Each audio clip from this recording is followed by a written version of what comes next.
Ensemble sur la route de la santé, le podcast qui explore les initiatives en faveur du transport médical partagé. Bonjour à toutes et à tous et bienvenue dans Ensemble sur la route de la santé. Je suis Aurélie, votre animatrice, et aujourd'hui nous allons parler d'un sujet au cœur des préoccupations de l'assurance maladie et des transporteurs, le transport médical partagé. Dans cet épisode et pour nous accompagner dans cette réflexion, nous avons la chance de recevoir 4 transporteurs engagés. Catherine Lagarde, Olivier Assier, Cyril Forniel et Laurent Rieux. Ils nous parleront de leurs expériences, des défis rencontrés et des avantages de cette pratique. Ainsi que Pascal Trujillo, responsable gestion du risque à l'assurance maladie de l'Hérault, qui nous apportera des précisions réglementaires. Bonjour à vous 5 et merci d'être avec nous. Alors, avant d'entrer dans le vif du sujet, pouvez-vous vous présenter à tour de rôle? Alors, on peut commencer par vous, Monsieur Assier? Bonjour, Olivier Assier, 53 ans. Je dirige l'entreprise familiale depuis maintenant plus de 35 ans. Entreprise qui, elle, a déjà plus de 44 ans, composée de 6 ambulances, 11 VSL et particularité, tous géolocalisés depuis 2008. Bonjour, Cathy Lagarde des ambulances du Toré, située à Saint-Amand-Soul, dans le Tarn. Nous sommes actifs depuis plus de 35 ans dans le domaine du transport sanitaire. Nous travaillons avec 9 véhicules, dont 2 VSL, 3 ambulances et 4 taxis. Oui, écoutez, bonjour, merci de votre invitation. Je m'appelle Laurent Rieux, je suis ambulancier, je dirige les ambulances Azur. Nous sommes basés à Castres, dans le département du Tarn, et nous existons depuis 45 ans. Nous avons 10 ambulances pour le transport à l'OIG, et également un transport assis, donc 14 véhicules sanitaires légers. Monsieur Forniel, alors vous représentez les ambulances Cléa, situées à Servian, dans l'Hérault. Est-ce que vous pouvez présenter votre entreprise? Je suis co-gérant de la société avec ma sœur Coralie, créée en 1986 par mes parents. Et depuis, on a pris le relais, puisque mes parents ont quitté la société. Et depuis, on a essayé de perpétuer au mieux notre société. On a une ambulance ASU, 4 ambulances, 3 VSL et 5 taxis. Pascal Trujillo, un petit mot pour vous présenter ? Bonjour Aurélie, je travaille à l'assurance maladie de l'Hérault depuis plus de 25 ans et je suis actuellement responsable du service gestion du risque. L'une des missions qui m'est confiée est de contribuer à l'amélioration de la prise en charge des patients tout en maîtrisant les dépenses. Aujourd'hui, j'interviendrai pour apporter à ce podcast des précisions réglementaires ainsi que des informations sur les actions menées par l'assurance maladie. Merci. Alors, le transport partagé se développe depuis quelques années. Pouvez-vous nous dire comment il s'est développé au sein même de votre entreprise ? Dès le début des années 2010, croissance de demande de transport assis de la part de la patientèle, et une particularité de la profession, c'est que le nombre de véhicules sanitaires est contingenté, donc est donc limité. Vous voulez dire qu'à partir de là, plus de demandes pour autant de moyens véhicules, il fallait trouver une solution. Le transport partagé était donc tout naturellement la meilleure des pratiques pour transporter plus de patients en organisant bien entendu les destinations et les points de départ. On va rappeler aussi que le modèle économique du transport partagé a une notion de rentabilité plus intéressante pour l'entreprise et donc les deux effets mis bout à bout nous donnaient une direction incontestable. À l'origine, nous étions habitués à fournir vraiment un service à la carte. On s'appliquait vraiment à servir la personne au mieux possible. Nous le faisons toujours, mais au fil du temps quand même, et compte tenu de l'évolution des transports, en augmentation, bien évidemment, nous avons pris la décision de pratiquer le transport collectif. Ça a permis effectivement de satisfaire la demande de notre clientèle. Et également l'accès aux soins de nos clients, parce que chez nous, quelquefois, les gens avaient des difficultés à trouver des transporteurs. Bon, il s'est développé essentiellement parce que, ne serait-ce que par le volume de travail, on a été plus ou moins obligé de passer par là. Et si jamais on ne fait pas le transport partagé, malheureusement, on ne fait pas la moitié de nos courses, si c'est pas... D'accord. Et justement, par rapport aux clients, comment vous leur proposez ce transport partagé ? Quand ils nous appellent et qu'ils nous prennent rendez-vous, on leur dit Mhm. qu'en fonction des horaires, on s'adapte et on leur dit qu'on passera les prendre, qu'on fera un petit détour. On essaie de le rapprocher, enfin, de faire les transports le plus proche possible, hein, de ne pas leur faire des détours. D'accord. Alors, pour quel type de trajet, justement, vous proposez le transport partagé à vos clients? Nous, chez nous, une ville moyenne, si vous voulez, où on a un centre hospitalier général. Pour une technologie beaucoup plus avancée et des soins bien spécifiques, nous avons Toulouse qui se situe à peu près à 80 km de chez nous. Et là, la demande est importante quand même. Alors de ce fait, nous organisons les trajets assis en VSL pour les entrées, les sorties et les consultations. Et de ce fait, nous regroupons 2 voire 3 personnes par véhicule. Et quel que soit le mode de transport, bien évidemment, sans qu'il soit en contre-indication médicale. Les types de trajets sont surtout des trajets pour des dialyses, dont les heures d'arrivée se font à peu près à la même heure. Des transports aussi pour des chimios, quand les personnes, toujours pareil, doivent être hospitalisées pour la journée à peu près à la même heure ou à un quart d'heure de différence. Par exemple, ce matin, Oui. on a 3 patients qui arrivent vers 7h15 le matin, en dialyse à Castres. On va chercher le premier à la Bastille de Rouerou à 6h30. On arrive à la Cabarède à 6h40 et à 6h45, on est à Saint-Amand. Les 3 sont dans le véhicule à partir de 6h45. Et à 7h15, on est à Castres à la dialyse. Alors, ce qu'on appelle les soins itératifs. Le transport vers les kinés, le transport vers la radiothérapie, chimiothérapie et des soins de psychiatrie.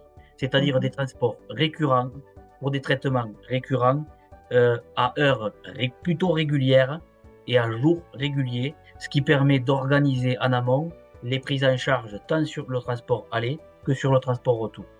On arrive de plus à générer du transport partagé sur des patients qui vont en consultation de façon très aléatoire. Le transport aller étant bien sûr beaucoup plus facilement organisable. Le transport retour, c'est un peu plus délicat parce que on ne connaît jamais l'heure de retour. Et il va falloir adapter le retour en fonction du moyen présent, des heures, des destinations. Et là, ça sera le travail beaucoup plus fin de nos équipes. Alors, je constate que le transport partagé est possible dans différentes situations médicales. Donc, comment le proposez-vous à vos clients, Monsieur Assier? Lors de la première demande de transport, c'est une information qui est donnée par notre personnel, précisant que le transport partagé est une pratique qui sera organisée de façon systématique. On va les informer également la veille du transport par l'envoi d'un SMS leur précisant que le transport d'abord est bien enregistré et que donc l'heure de départ est convenue. Si toutefois on venait à bouger l'heure de départ initialement prévue, un petit coup de fil suivra pour préciser et informer le patient des modalités, tout en restant bien sûr dans des créneaux largement raisonnables. Ça, c'est tout un travail au niveau de la régulation, au niveau du téléphone. On essaye de leur faire comprendre le transport partagé, les avantages et l'esprit du covoiturage, en leur disant que c'est dans l'air du temps et c'est bien accueilli quand même par l'ensemble de notre clientèle. D'accord. Pour aider les transporteurs à informer leurs clients, l'assurance maladie leur a mis à disposition une vignette qui est repositionnable et qu'ils peuvent apposer dans leur véhicule. Cette vignette est un repère qui est visuel pour signaler aux assurés que le transporteur pratique le transport partagé. L'objectif, c'est de promouvoir le transport partagé auprès des assurés. Quelles sont les principales raisons pour lesquelles vos clients acceptent le transport partagé? La raison, c'est que le patient aujourd'hui comprend qu'il a un intérêt à préserver le modèle de l'assurance maladie tel qu'on le lui propose. C'est aussi une des informations que l'on transmet, ou que du moins nos équipes ambulancières transmettent tous les jours à tous ces patients, leur précisant qu'on est quand même le seul pays européen à proposer une prestation de transport assis comme on le propose.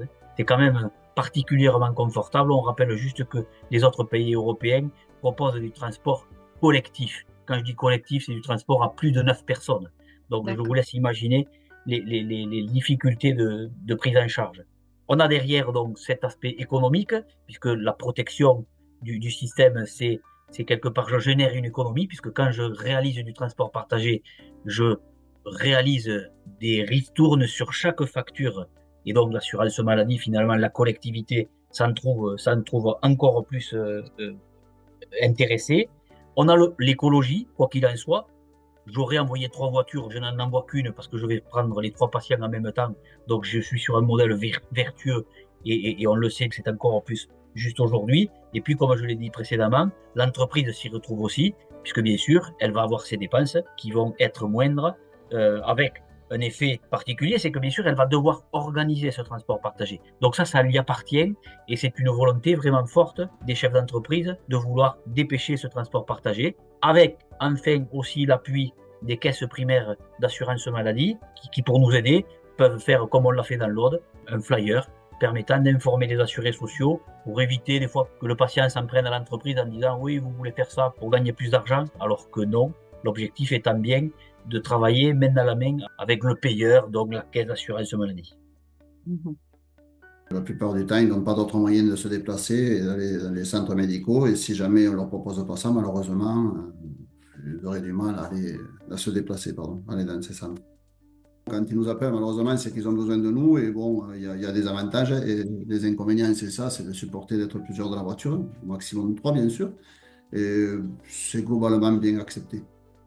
Il y a déjà le biais de la communication, principalement par le téléphone. Et également, donc, nous avons été aidés localement par notre sécurité sociale, la Caisse primaire d'assurance maladie du Tarn, qui a diffusé donc des affiches informant la patientèle des cabinets médicaux, les établissements de santé, pour expliquer le bénéfice du transport partagé. D'accord. Voilà, c'était un élément important de communication. L'assurance maladie a lancé une large campagne de communication nationale auprès des différents publics sur la promotion du transport partagé. Il y a eu la diffusion d'une vidéo à la télé et sur les réseaux sociaux en septembre 2024. On a mis aussi à disposition des différents prescripteurs des affiches et des flyers pour l'information des patients. Madame Lagarde, comment planifiez-vous les transports partagés et surtout quels outils utilisez-vous pour optimiser cette organisation? Alors, nous utilisons un logiciel métier spécialisé pour les ambulanciers et nous contactons les patients la veille pour leur proposer les horaires compatibles. C'est-à-dire s'ils doivent partir un quart d'heure avant pour justement ne pas les mettre en retard à l'arrivée. La planification est essentielle pour éviter des retards ou des désagréments. Les patients sont en général d'accord, même s'il faut partir un quart d'heure avant. Aujourd'hui, nous travaillons quasiment tous avec des logiciels métiers plus ou moins évolués, logiciels métiers qui permettent donc au moins d'enregistrer les missions journalières et de pouvoir les planifier. On s'appuie pour certains d'entre nous sur de l'intelligence artificielle. On entend beaucoup ce mot aujourd'hui et cette intelligence artificielle a été mise à disposition des entreprises de transport sanitaire. L'intelligence artificielle va savoir directement organiser les prises en charge de patients en fonction des heures, des lieux de prise en charge et des lieux de destination. Tout ça validé bien sûr par l'humain derrière qui confirme ou qui infirme la proposition, mais c'est assez extraordinaire et assez reposant pour les équipes au moment où on est sur des tensions avec des pics horaires un petit peu compliqués à gérer. Nous, on reste quand même une petite structure. Donc, sur l'appel, après, on s'adapte, on va sur notre planning et en fonction des rendez-vous et des horaires, on adapte ça. Comme on travaille dans un rayon de 10 km pour les villages, on essaie de les rapprocher et on leur donne 10 minutes, un quart d'heure avant. Si on donne 1h30, je vous donne l'exemple pour aller sur Montpellier. Et en fonction de la demi-heure qui précède l'heure pour aller sur Montpellier réel, on va chercher les 3 patients en question. Voilà, en fonction des villages. Chez nous, le planning est préparé la veille. Bon, en priorité, donc on se penche sur l'organisation des transports partagés. Bon, après, il faut être raisonnable, il ne faut pas qu'il y ait effectivement des temps qui soient hors délai. Hein. Bon, on anticipe les départs et donc il y a une variation de 15 minutes pour les rendez-vous fixes. Hein. Bon, après, pour les retours à domicile, quelquefois, effectivement, on a des amplitudes d'une heure d'attente. Ça arrive hein, donc pour le transport partagé. Mais bon, les gens l'acceptent. Hein. D'accord. Il y a moins de stress. Par contre, les rendez-vous, bon, on les respecte. Ça, c'est impératif quand même. D'accord. Alors, pouvez-vous indiquer à nos auditeurs maintenant les principaux avantages du transport partagé, autant pour vous que pour les usagers? Alors, pour les usagers, c'est très simple. Aujourd'hui, on sait que une grande partie de patients n'accèdent pas aux soins parce qu'ils auraient besoin d'un transporteur pour les accompagner pour faire le soin et ils ne le trouvent pas par défaut ou d'organisation ou de moyens. Et donc, aujourd'hui, on n'a pas de difficulté lorsqu'on dit à un patient, vous partirez avec un autre ou avec deux autres, pas de problème. On part, l'organisation est faite, il n'y a pas de souci. Pour l'entreprise, je le redis, modèle économique difficile du VSL sur la tarification, une assurance maladie qui n'est pas un puissant fonds, donc à un moment qui tient sa dépense, et donc le modèle transport partagé est un modèle bien compris pour les deux parties, et je dirais même donc du coup pour les trois parties. Les avantages, c'est de pouvoir répondre à toutes les demandes, parce que sinon, on a du mal à effectuer tous les transports. Et bon, nos collègues aux alentours sont pareils. Les autres entreprises ont des difficultés pour accepter toutes les demandes. L'avantage, c'est une réduction des coûts, puisqu'on transporte jusqu'à 3 personnes dans le même véhicule. C'est aussi une économie au niveau de l'environnement. On évite disons, la pollution. Ça réduit les frais de maintenance et de carburant. Si on commence pour les patients, bon, c'est pour accéder au transport, hein, parce que bon, au fil du temps, c'est pas toujours facile de trouver un transporteur. Enfin, nous, c'est la vision que nous avons dans notre localité. Et pour l'entreprise, d'abord, elle est tout à fait économique. Hein. On n'a pas besoin d'investissements supplémentaires. Hein. On joue sur l'économie, hein, l'optimisation. Oui. Les trajets permettent une meilleure rentabilité déjà au kilomètre. Bon, malgré qu'effectivement, il y ait un abattement sur la facture, sur chaque client transporté, hein, ce qui est tout à fait logique. Mais nous réduisons de ce fait la consommation de carburant et autres, et également moins de charges sociales. En fait, effectivement, on mobilise qu'un seul chauffeur pour le transport de plusieurs clients. Effectivement, ça paraît de bon sens tout ça. Ah oui, bien sûr. Et puis en finalité, c'est dans l'air de temps aussi, c'est l'écologie. Il y a une réduction donc d'effets de serre, la réduction de la circulation contribue donc à préserver notre environnement, en définitive. Alors Pascal, comment l'assurance maladie aide-t-elle les transporteurs sanitaires à développer le transport partagé? Afin de favoriser le développement du transport partagé, un dispositif financier incitatif et de pénalisation annuelle a été prévu dans le cadre de l'avenant 10 à la Convention nationale des transporteurs sanitaires privés et mis en œuvre avec la parution de l'avenant 11. Je précise que la Convention des artisans taxis prévoit elle aussi la promotion du transport partagé auprès des usagers. C'est vraiment une pratique qui doit être développée par l'ensemble des transporteurs qui réalisent des trajets médicaux. L'avantage pour l'assurance maladie est d'un côté financier, car les transporteurs appliquent un taux d'abattement en fonction du nombre de patients dans le véhicule, à partir de 2 ou 3 personnes transportées. Donc, vous l'aurez compris, en fonction du nombre de personnes transportées, le transport coûte moins cher à financer. Et d'un autre côté, ce mode de transport nous permet de participer aussi à la transition écologique de notre système de santé. Il y a donc un impact versant écologique important et c'est un vrai enjeu aujourd'hui pour nous tous. J'imagine que le partage du transport apporte aussi des expériences humaines riches. Ouais. Est-ce que vous pouvez partager peut-être une expérience avec nous? C'est une bonne question. Alors moi, maintenant, je suis à la régulation, donc ça m'est compliqué d'en parler. Mais je sais qu'à l'époque, quand je roulais beaucoup, ben, il y avait des personnes avec qui j'aimais partager les transports parce que bien sûr, j'avais quelques anciens qui avaient fait quelques guerres. Hein. Bon, je vous parle quand même il y a 30 ou 40 ans en arrière. Et j'aimais parler de ces sujets-là. Et c'est pour ça qu'il y en avait quelques-uns qui étaient très intéressants. Voilà. Et les gens qui avaient Oui. rencontré des belles personnes. Les patients apprécient parfois d'être ensemble parce que ça leur permet de dialoguer dans le véhicule. Mhm. Et en plus, nous, en étant en zone rurale, ils se connaissent parfois, donc ça leur permet de se retrouver et d'échanger du bon vieux temps. Une belle anecdote qui nous a fait à la fois sourire et qui nous a conforté dans la pratique du transport partagé, quelques années de ça en arrière, où deux patientes qui sont dans un centre de rééducation et pour lesquelles on génère tous les jours des transports, donc des patientes qui ne se connaissent pas, qui font connaissance dans le centre de rééducation, et puis à la fin de leur séjour, elles rentrent chacune chez elles. Et puis que quelques mois après, mais je pense que c'était au moins déjà 6 mois, donc le temps était passé. Elles continuent à garder contact, des échanges téléphoniques. Et puis elles ont décidé de repartir chez un kiné libéral en ville.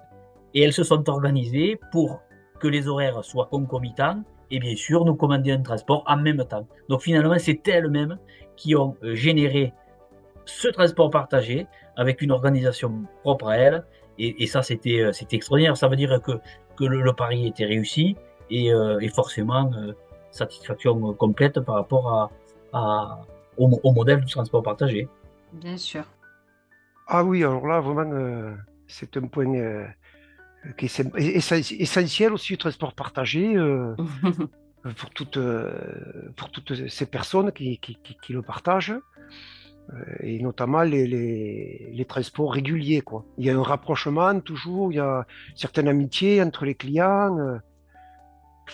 Il y a comme une atmosphère qui se crée, conviviale, il y a des échanges agréables pendant le trajet, c'est vraiment sympa. Les discussions D'accord. sont animées quelquefois, et ça rend l'expérience Plus riche. ouais, plus riche, ouais, tout à fait, c'est ça. Et ben, c'est un moment de partage et de convivialité, et au moins, c'est tout à fait, ça reste dans son ensemble tout à fait humain, quoi. Et c'est un petit peu l'essence même de notre profession. C'est sympa. Et alors, quel conseil donneriez-vous à un autre transporteur qui se lancerait dans le transport partagé? C'est de se rapprocher d'entreprises qui ont déjà mis le modèle du transport partagé en place et qui le réalisent à un certain volume, de manière à pouvoir ne prendre que le bon et laisser les erreurs de pratique qu'il pourrait commettre. Donc, c'est de se rapprocher finalement voilà, d'autres professionnels avec lesquels ils vont échanger et l'organisation sera vite mise en œuvre. Mhm. Et vous-même, vous seriez prêt à accompagner un confrère à développer le transport partagé? Éventuellement, comment?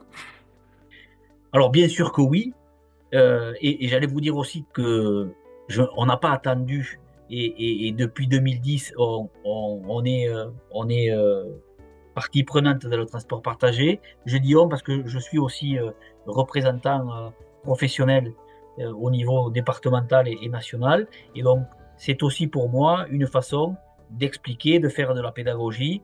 Et notre petit département de l'Aude a la fierté d'être le 5e département de France le plus évolué en volume de transport partagé. Et tout ça, c'est finalement dû à l'implication des chefs d'entreprise, du concept, et avec une réussite plutôt bien marquée. Donc, ce que je veux dire, c'est que la ruralité n'est pas incompatible avec le transport partagé, parce qu'on l'entend, ah mais nous en campagne c'est compliqué. Non, non, non, c'est pas compliqué. Il suffit au moins de le vouloir et de l'organiser. Je dis bien de l'organiser. La ville, c'est encore plus facile parce que tout est à proximité, donc tout va plus vite. Donc c'est aussi facile. Mais là aussi, il faut l'organiser. Euh, L'entreprise de transport sanitaire est la meilleure organisation possible. Les tierces personnes, on entend parler de plateformes.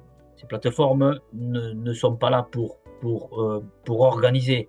Elles seront là peut-être pour avoir un œil sur quelques déviances, mais en rien l'organisation doit rester dans l'entreprise, parce que c'est l'entreprise qui connaît à la fois ses patients, les lieux de prise en charge, les lieux d'arrivée et les soins dont le patient va avoir besoin. Et tout ça, c'est le mix qui va arriver à une bonne organisation du transport partagé et surtout à une satisfaction du patient, hein, parce qu'en finalité, elle est là aussi. Hein.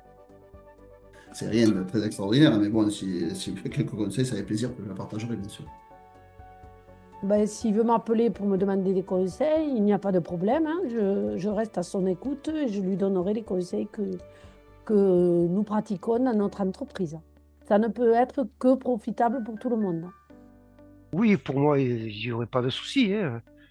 Je pense qu'il a tout intérêt, hein. C'est des économies de bon sens. Bon, le tout, c'est de bien comprendre l'intérêt du transport partagé, hein, pour le transporteur ou le futur transporteur. Et à mon sens, c'est du gagnant-gagnant. Hein. Il faut qu'ils comprennent qu'il y a une meilleure rentabilité, sans être philanthrope, pour nous, les transporteurs, et par là même des économies pour nos caisses d'assurance maladie. Hein. Merci beaucoup pour cet échange.